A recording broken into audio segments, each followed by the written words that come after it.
ప్రస్తుతం మనతో పాటు దరో ఎల్లన్న గారు ఉన్నారు, ఉద్యమకారుడు, అలాగే కాంగ్రెస్ పార్టీ సీనియర్ నాయకులు. ఎల్లన్న, మీరు ఉద్యమ కాలంలో ఎన్నో పాటలు పాడడం అనేది జరిగింది. సో ఈరోజు కాంగ్రెస్ పార్టీని అధికారంలోకి వచ్చింది అండ్ కాంగ్రెస్ అధికారంలోకి వస్తే నిరుద్యోగులకు న్యాయం జరుగుతుంది, రైతులకు న్యాయం జరుగుతుంది అని చెప్పేసి మొత్తానికి గెలిపించడం అనేది జరిగింది. ఈరోజు చూసుకున్నట్టయితే నిరుద్యోగ వ్యవస్థ అట్లే ఉంది. 20 లక్షల ఉద్యోగాలు ఇస్తా అన్నారు, ఇప్పటి వరకు ఇయ్యలేదు. అండ్ రైతులకు సంబంధించి రైతు భరోసా అంటున్నారు, కొంతమందికి వస్తున్నాయి, కొంతమందికి రావట్లేదు అని చెప్పేసి అదో చర్చ. సో మొత్తం కాంగ్రెస్ పార్టీ ఫెయిల్యూర్ అని చెప్పేసి ఒక చర్చ నడుస్తుందన్న. ఫెయిల్యూర్ అనేది ప్రతిపక్షాల పాత్ర అనేది కదా, ఫెయిల్యూర్ అని చెప్పడమే ప్రతిపక్షాల పాత్ర. కాబట్టి కాంగ్రెస్ ప్రభుత్వము దశల వారీగా చేసుకుంటూ వస్తున్నది. ఇప్పుడు రుణమాఫీ విషయంలో మనం చూసినాం, రుణమాఫీ జరిగింది. రైతు బంధు విషయంలో మనం చూసినాం, రైతు బంధు ఎవరు కావచ్చు అనుకున్నారు చాలా మంది. ఇప్పుడు అందరి అకౌంట్లో రైతు బంధు పడ్డది కదా. ఎలక్షన్ కాదు, ఎలక్షన్ నోటిఫికేషన్ రాలే కదా, ఎలక్షన్ వస్తాయి, ఎలక్షన్లు వచ్చే టైంలో ఎలక్షన్లు వస్తాయి. రైతు బంధు అందరి అకౌంట్లలో రైతు బంధు పడ్డది. ఇలా ప్రభుత్వము దశల వారి ఒక్కొక్కటి నెరవేర్చుకుంటూ పోతున్నది. ఏ ప్రభుత్వానికైనా ఎవరైనా సరే రావడంతో అన్ని ఒకేసారి చేయాలంటే కష్టం కదా. అట్లనే అసలు ప్రభుత్వానికి ఆదాయం లేని పరిస్థితి ఉన్నాయి కదా. అసలు నిధుల కొరతతోటి కొట్టుమిట్టాడుతుంది. గత ప్రభుత్వం చేసిన అప్పులకే మిత్తులు కట్టలేని పరిస్థితిలో ఉన్న సిచ్యువేషన్. కాబట్టి వాస్తవ స్థితిగతులను అర్థం చేసుకుంటే అయినప్పటికీ కూడా ప్రభుత్వం ఇచ్చిన హామీలు ఒక్కొక్కటిగా నెరవేర్చుకుంటూ వస్తున్నది. మాకు కూడా బాగా, మేము కూడా నిరుద్యోగుల తరఫున ఒక యూనివర్సిటీ బిడ్డగా నేను కూడా నిరుద్యోగులు చేస్తున్నటువంటి ప్రతిదాన్ని నేను పరిశీలిస్తా ఉన్నాను. ఖచ్చితంగా వాళ్ళకి సంబంధించి నోటిఫికేషన్ తక్షణమే వేయాల్సిన అవసరం ఉన్నది. కానీ ప్రభుత్వం కూడా నోటిఫై చేస్తుంది. ఆయా డిపార్ట్మెంట్లో ఎక్కడెక్కడ ఖాళీలు ఉన్నాయి, ఎక్కడెక్కడ రిటైర్మెంట్ జరిగినటువంటి నోటిఫై చేయాలి. వాటిని ప్రతి డిపార్ట్మెంట్లో ఏర్పడ్డ ఖాళీలను క్రోడీకరించి వాటిని నోటిఫికేషన్ వేయాల్సిన అవసరం ఉంటుంది. అంటే ఎప్పుడైనా నిరుద్యోగులు వాళ్ళకి కావాల్సినటువంటి నిరుద్యోగి ఈ గడ్డ మీద, తెలంగాణ గడ్డ మీద తెలంగాణ విద్యార్థి నిరుద్యోగులు కొట్లాడింది ఉద్యోగాల కోసం. ప్రధానమైన డిమాండ్ నీళ్లు, నిధులు, నియామకాలు. ఆ నియామకాలు అనేటువంటి విషయంలో ఇలా ఆవేశంగా నిరుద్యోగులు ఉండడానికి ఒక రీజన్ ఉన్నది, ప్రత్యేకమైన కారణం ఉన్నది. ఆ కారణం ఏంటంటే 2 దఫాలుగా బీఆర్ఎస్ ప్రభుత్వం ఏర్పడ్డప్పుడు 2 దఫాల ప్రభుత్వంలో ఉద్యోగాల మాటనే ఎత్తని పరిస్థితి ఏర్పడ్డది. అసలు నిరుద్యోగులను పట్టించుకున్న పాపాన పోలే. టీఎస్పీఎస్సీని మొత్తం అమ్మకాలకు ఒక దుకాణం లాగా మార్చి పరిస్థితి ఎట్లా చేసింది మీరు చెప్పండి. రాగానే డిఎస్సి వేసింది. డిఎస్సి ఆ ప్రభుత్వం గత ప్రభుత్వంలో వేసిరా? వేలే కదా. ఇక డిఎస్సి నియామకాలు జరిగిన ప్రభుత్వం ఉద్యోగాలు టీచర్లు ఇలా పాఠశాలలో బోధన చేస్తా ఉన్నారు.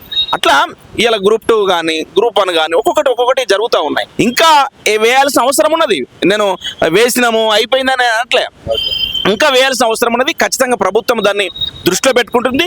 నిరుద్యోగ ఆకాంక్షల్ని ఖచ్చితంగా నెరవేర్చే దిశగా రేవంత్ రెడ్డి గారు, ప్రభుత్వం, ముఖ్యమంత్రి రేవంత్ రెడ్డి గారు దాన్ని పరిశీలిస్తా ఉన్నారు. ప్రభుత్వ పెద్దలు కూడా దాన్ని ఆలోచన చేసి సాధ్యమైన తొందరగా నోటిఫికేషన్ వస్తుందని చెప్పేసి నా నమ్మకం మాకున్నది. అంటే ఇంకోటి, ఇప్పుడు ఎక్కడ చూసినా రప్ప అనే బ్యానర్లు దర్శనం ఇస్తున్నాయన్న. సో కాంగ్రెస్ పని అయిపోయింది, నెక్స్ట్ బీఆర్ఎస్ అధికారంలోకి వచ్చినాక రప్ప అది అక్కడ ఏపీలో ఇక్కడ ట్రెండ్ అవుతుందన్న తెలంగాణ. ఈ రప్ప అయితే నాకు కూడా అర్థం కావట్లే. అంటే సినిమా డైలాగులని రాజకీయాలలో అక్కడక్కడ కొంతమంది వాడతారు. ఇలా అదే మెయిన్ అంశంగా మారిపోయి ఎక్కడ చూసినా కూడా, అంటే ఆంధ్రలో చూసినా తెలంగాణలో చూసినా రప్ప అనే డైలాగు దేనికి సంబంధించింది అంటే, మేము వచ్చిన తర్వాత మీ సంగతి చూస్తాం, మీ అంతు చూస్తాం అని ఒక హెచ్చరిక కదా. అంటే ఇలా ప్రతిపక్షాలు రప్ప అనే డైలాగ్ను వాడుకుంటా ఉన్నాయి. నేనేమంటున్నానంటే, రప్ప మీరు చేయదలుచుకున్నటువంటి అంశాలు, ప్రజల్లో ఏమైనా సమస్యలు ఉంటే ప్రభుత్వ దృష్టికి తీసుకురావడానికి మీరు ఆ కార్యక్రమాన్ని రప్ప కార్యక్రమాలు చేయండి. రప్ప అంటే వేగవంతంగా చేయడం అనుకుందాం, లేదా దృష్టి పెట్టి చేయడము, లేదా దాన్ని మొత్తం పరిశీలించడం అనుకుందాం. అది చేయండి కదా. రప్ప మీరు చేసే అంశాలు చేయకుండా రానున్న రోజులు ఇంకా రప్ప చేస్తామంటే ఎట్లా నమ్ముతారు జనాలు? ఇప్పుడు ఎవరికైనా సరే ప్రభుత్వానికి ఇచ్చినటువంటి బాధ్యత ప్రభుత్వాన్ని, ప్రతిపక్షాలకు ఇచ్చినటువంటి బాధ్యత ప్రతిపక్షాలు కదా. మరి ప్రజలు ప్రతిపక్షాలకు ఒక పాత్ర ఇచ్చినాయి. ఏం పాత్ర? ఈ ప్రజల సమస్యల్ని ఎత్తిపట్టడం. ఎక్కడ ఎత్తిపడుతున్నారు? ప్రజల సమస్యలు ఉంటే ప్రభుత్వ దృష్టి తీసుకురావాలి. తీసుకొచ్చినప్పుడు ప్రభుత్వాలు వాటిని వాటి యొక్క ఎట్లా వాటిని పరిష్కరించాలో ప్రభుత్వాలు దృష్టి పెడతాయి. అలా కాకుండా ఇలా కేవలం ప్రభుత్వాలు మారడం, నువ్వు ఉన్నావు 4 రోజులు, నేనున్న 4 రోజులు, మళ్ళీ నిన్ను దించి మళ్ళీ నేను ఎక్కుతా, మళ్ళీ నన్ను దించి నువ్వు ఎక్కు, ఇదేనా? నన్ను దించి నువ్వు ఎక్కాలి, నిన్ను దించి నేను ఎక్కాలి. దీనికోసమా ప్రభుత్వాలు మారేది? ప్రభుత్వాలు మారేది ప్రజల సమస్యల కోసం కదా. ఇలా నిన్ను దించి రేపు రానున్న రోజుల్లో రప్ప అని అంటే ఏం డైలాగ్ దేనికోసం వాడుతున్నారు? కాబట్టి నిజంగానే ప్రతిపక్షాలు వాడుతున్నటువంటి ఈ సినిమా డైలాగ్ అయిన రప్పను మీ ఆవేశాన్ని వచ్చే ప్రభుత్వం ఏర్పడిన తర్వాత మీ సంగతి చూస్తాం, మీ అంతు చూస్తాం అన్నట్టుగా సినిమా డైలాగ్ లాగా మీరు వాడితే మాత్రము అది మీకే బూమ్రాంగ్ అవుతుందని చెప్పేసి తెలియజేస్తా ఉన్నాను. మీకే రప్ప అవుతుంది అని చెప్పేసి తెలియజేస్తాను. మీరు చేసిన కొన్ని ఉన్నాయా, మీరు చేసిన పాపాలకే నిరుద్యోగులు తీసుకుపోయి ప్రతిపక్షాలు కూర్చోబెట్టారు. కాబట్టి దాన్ని దృష్టిలో పెట్టుకోవాలి. ఆ డైలాగులు మానుకొని ప్రజల కోసము మీ ప్రతిపక్ష పాత్ర ప్రజలు ఇచ్చారు కాబట్టి ఆ ప్రతిపక్ష పాత్రనైనా